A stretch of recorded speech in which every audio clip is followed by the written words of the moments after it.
Let's talk about testing and the role it plays in software engineering, because it's very closely related to this idea of barriers of abstraction and layering in software engineering design principles. So test-driven development is the idea that we might want to write tests first and then write the code to satisfy those tests and prove to ourselves that they're working.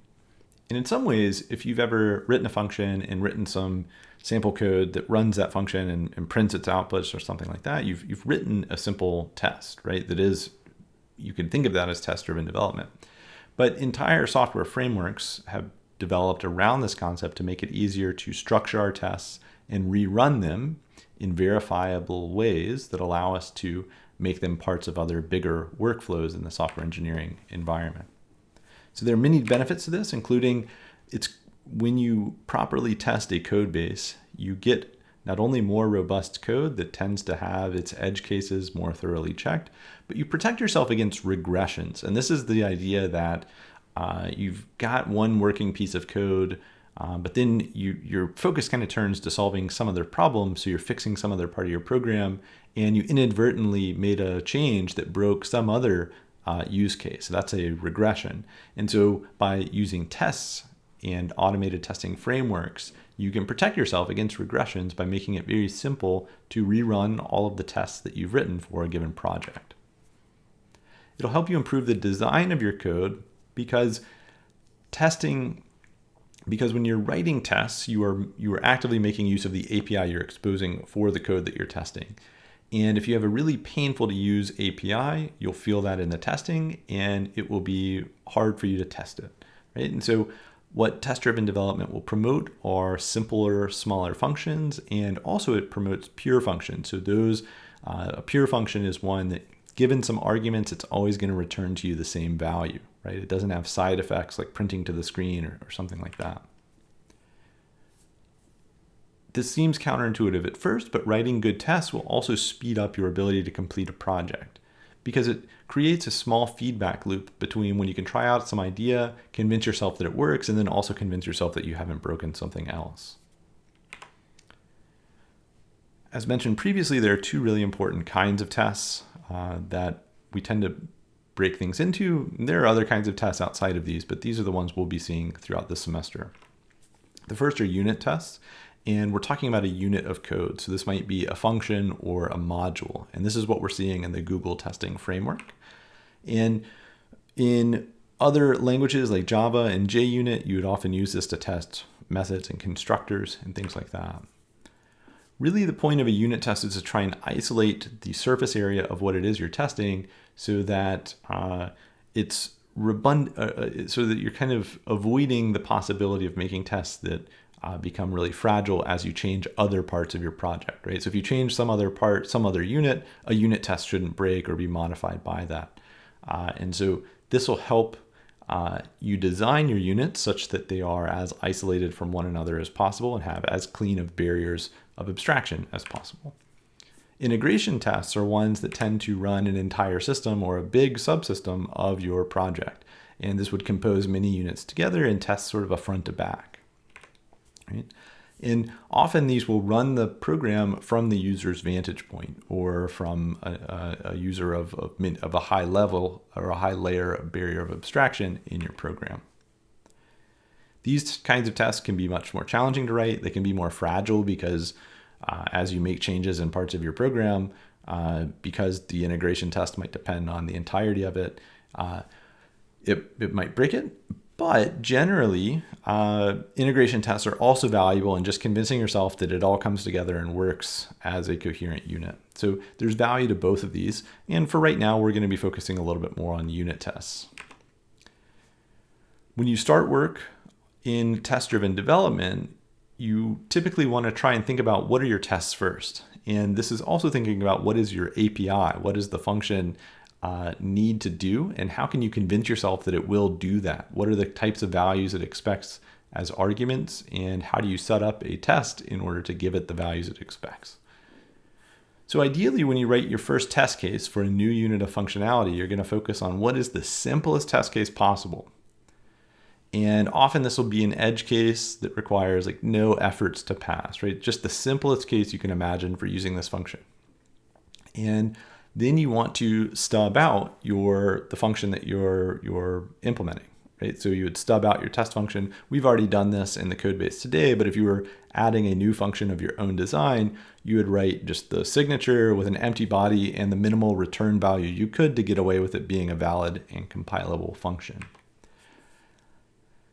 And really, you just want to get the simplest, least amount of code you can in these two items for a simple test case and a simple stub of your function in order to get that test to actually run, right? And so this just means for our purposes, the program should compile, or if you were writing Python and JavaScript tests, the tests should actually run and you shouldn't get an error. So what does the workflow look like once you start writing tests and thinking about them in a test-driven development? Well, first, again, we start with the simplest test possible. And then we have to ask, okay, well, is this unit that we're thinking about functionally complete? Maybe we tested one edge case. So now we should go test a normal use case or some other edge case.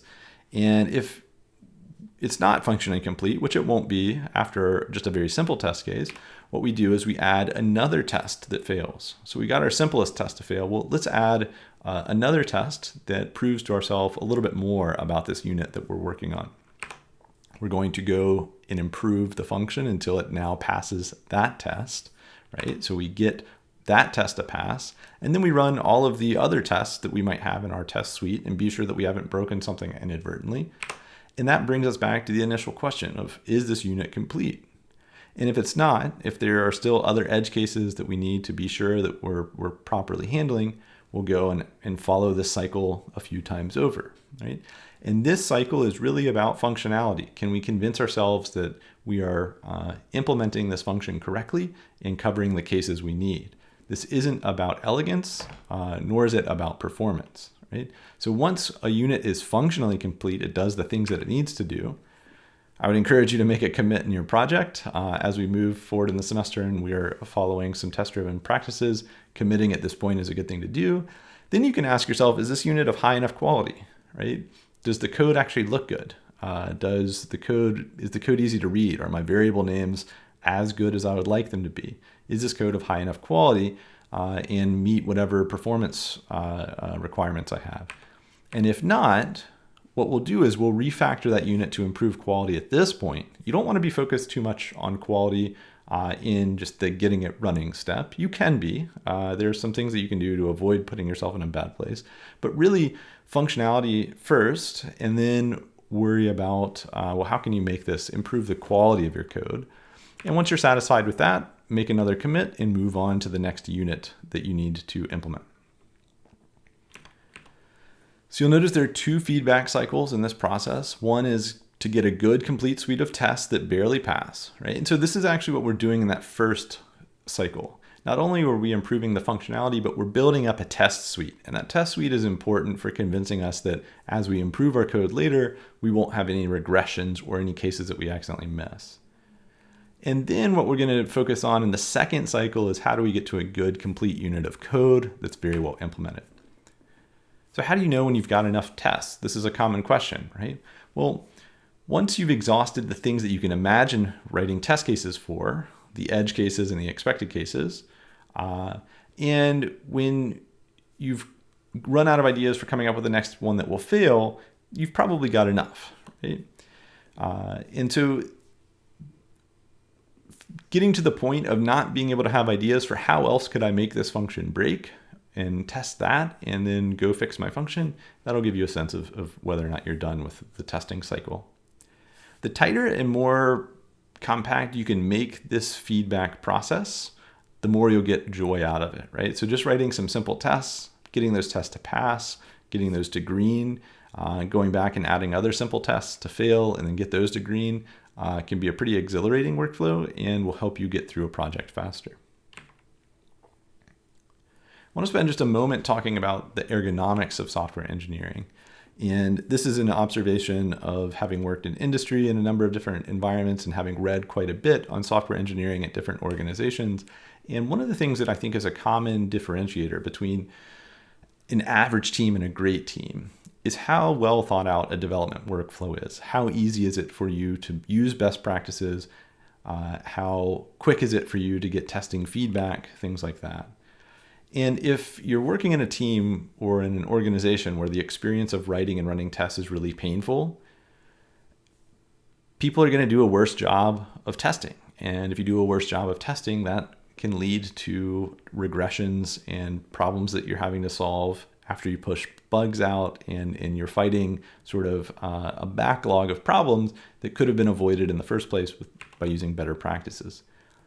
And so if you're going out into an organization or you're thinking about doing a startup, I want to encourage you to believe that any time you can invest into a project's workflow and improving the tooling is going to be a force multiplier for both you and your team. So adopting best practices, trying to improve your tooling, trying to improve the workflow of contributing to a project will allow you to move more quickly and with more confidence, right? And so when you're working in a good development environment, the common tasks that you need to do, such as running your test suite or building for production, should be really effortless and joyful. Now that we've gotten through many of the benefits of test-driven development, I do want to say there are a few things to be aware of. First, once you've covered your important cases, as we mentioned before, you're going to get diminishing returns. If you have a lot of redundant tests that test the same thing, it's a net negative because it creates some extra code that you'll have to worry about updating if you make changes to your API. There are things like testing for printed output where it's really non-trivial to write unit tests for that, and the best thing you can do is really try and refactor any function that you're testing for output, such as to standard out. Refactor that function in such a way that you separate the problem of printing from the problem of getting a string which has the data that you're actually trying to test the correctness of. There are going to be some code paths in your project that are just really difficult to test. For example, out-of-memory errors when you use calc or malloc. Writing a unit test to actually test that will work properly when it hits is really tough. And generally, because that's such a fundamental type of function and experience, and we know that we're covering if null, then do this, and we're exiting, you can kind of trust that works without having a specific unit test for it. In highly mission critical software, you're writing programs for rockets. There are ways you can get into the level of testing that would allow you to do that. But generally, where we're at, those very specific edge cases for handling errors like out of memory, we're going to skip. As I mentioned before, when test-driven development is done right, it should really reduce frustration and increase confidence because you know what units are working and what aren't and where to focus your time and energy. What I will say is, if you're working on programs in the real world, there is a danger in jumping to testing before you know what it is that you're trying to implement. So prototyping without testing is okay, but once you're ready to move beyond the prototype, you should throw away your prototype and begin from a test-driven stance, right? And this is really a mantra that was first brought forth by, once again, Fred Brooks, also out of the Mythical Man Month. Fred says, when you're building a pilot system, it's not a question of whether or not you're going to throw it away. You will throw it away. The first time you try and implement a new system that has novel data abstractions, it's not going to go well. And you're going to learn quite a bit in that pilot process. So you should plan on throwing your first version away and then correctly going through what you know and have learned in the second version. Another quote that I found really helpful was a tweet from Dan Abramov, who is a highly successful developer currently at Facebook, but he works in functional JavaScript and on the React team at Facebook.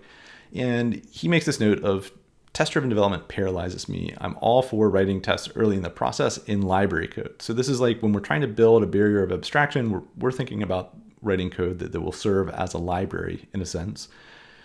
But I can't write them before I play. And I think the word play here is important because when you're trying to figure out what is the design or the shape of some barrier of abstraction, you really do have to play with it. And it's like molding some clay and trying to find the right shape of it in order for it to feel good, not only from the implementer side, but also from the user side. I need to write a shitty draft and play with the behavior to understand what I really want, and then I can go rewrite and have that guided by tests. And this has really been my experience with test-driven development and trying to design systems of my own. And I hope you'll take that to heart and not get too hung up on any specific dogma about testing first, always, and never anything beyond that.